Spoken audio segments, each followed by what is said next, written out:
I don't keep a lot of memorabilia, but this is kind of a neat piece. It'll always be part of our journey, my journey. You gotta be remembered for something, and I guess this is my place in history. You got the drywall here that Scott Tinkler, our trainer, circled with a Sharpie, some really faded blood stains now, but that is blood, that's rat blood. 95, 96. That will be always remembered as the year of the rat in South Florida for sure. I get to tell the story. Mellanby with a shot, score! Look at the Rats just pounded, and they're coming in of all sizes. I have never seen anything like this. They've adopted the rodent in South Florida, and this could be their year. It's just kind of become a symbol for the team. As crazy as it sounds.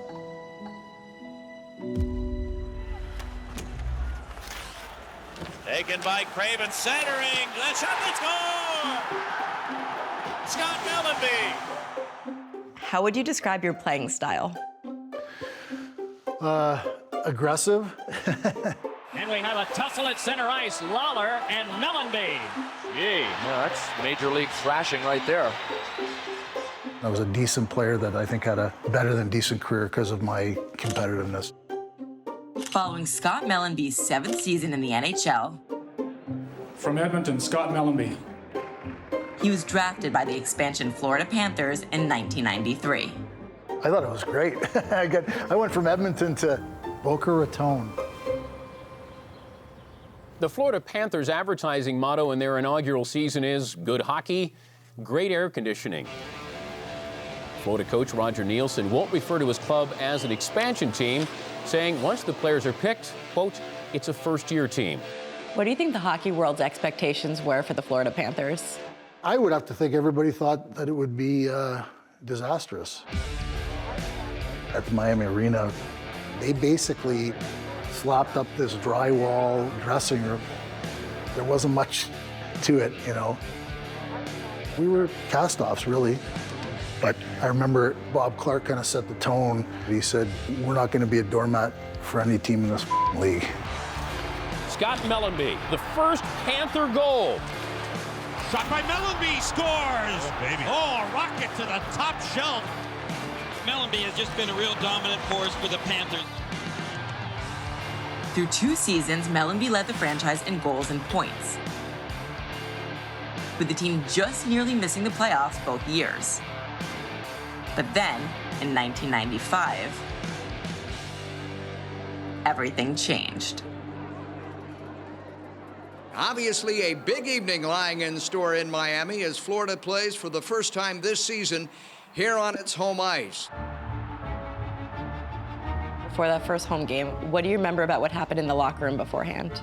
I was in the corner with Brian Screwlin. That's where we sat. And I remember I heard this scream, there's a rat, there's a rat. It came flying into our room, and there were some different reactions. There was a couple of guys kicked at it, and it was kind of like darting around a bit. And there was a couple of guys that jumped up on the seats too. Like, it was kind of gross, right? So it was like big tough hockey players jumping up on the seats. And it stopped, and it looked right at me. And it beelines like right at me. I was not known for my one-timer, but this was a Brett Hall one-timer. Whoa! I flew about 10 feet, 15 feet across into the wall and was dead. What do you think compelled you to take that shot? Fear. At the moment, the Panthers are being introduced. On the ice, let's take you to the center of the Miami Arena. Now we're lining up as we're going out by number, and we're out by the Zamboni thing. And I just remember vividly looking at my stick blade. I had black tape, and I had these little hair furs on the tape. From then on, Mellanby and the Rat were inseparable. Mellanby setting the screen. Tabaracci doesn't see it and scores! A power play goal! Svensson with a shot, deflected, scores! Johnny Van Beesbroek said, yeah, Mellanby got a rat trick tonight, and they were kind of like, and they said, yeah, he killed a rat in the dressing room before the game, and then he got 2 goals, so he says, I'm going to call that a rat trick. I'd never had any expectations it was ever going to really turn into anything. Score! Scott Mellanby, top shelf with a wrister. Ever since the day Scott Mellanby one time to rat in the locker room, then went out and scored twice, Rats in Miami have rivaled octopi in Detroit. It has become a thing to do is to throw things like this. I'm amazed at how many rats. There's got to be hundreds of them, hundreds. They estimate roughly 300 to 500 rats per goal. You know, I apologize to all the animal activists, and it wasn't premeditated or anything like that. There was a kid outside, he looked at me and he said, you're, and I'm about to spit out, yeah, I'm Scott Mellanby, and he says, you're the rat guy. Monday marked the start of the Chinese New Year. 1996 on the calendar, the year of the rat. It was Mellanby's best season in the NHL, making his only All-Star team. And it was the Panthers' best season, too. Now you know why they call this the rat's nest. Making it to the playoffs for the first time. At those games in '96, we were kind of viewed as underdogs and over our head, and this shouldn't be happening.